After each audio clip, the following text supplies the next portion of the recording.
দেখো বন্ধুরা, কাতারের লঙ্কার দাম 461 টাকা কেজি। তারপরে পাকা ঝিঙে, যা কেউ দিলেও খাবে না, তার কেজি হচ্ছে 475 টাকা।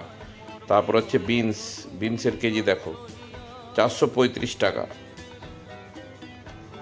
তারপরে দেখো টেন্ডলি, যে আমাদের দেশে কেউ খায় না, 507 টাকা কেজি।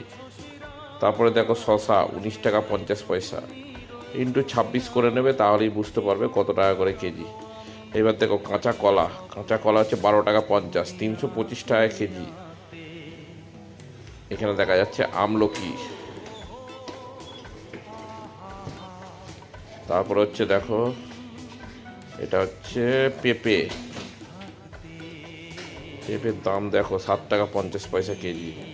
তারপর হচ্ছে করলার কেজি দেখো 15 টাকা 50, ইন্টু 26।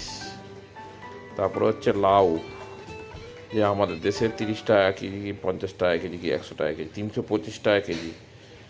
একটা লাউ কিনতে গেলে 325 টাকা দিতে হবে 1 কেজি ওজনের। কি পরিমাণে দাম দেখো। সজনের ডাঁটা 17 টাকা 50, প্রায় 500 টাকা কেজি। তারপর হচ্ছে শশা।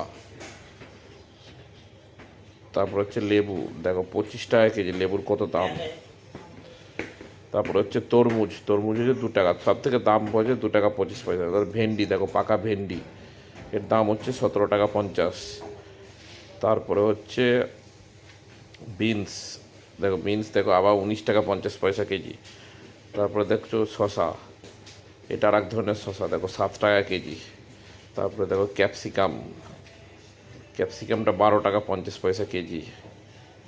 তারপরে দেখো মিষ্টি কুমড়ো 5 টাকা 50 পয়সা। তারপর হচ্ছে ওলের দামটা দেখো শুধু 12 টাকা কেজি।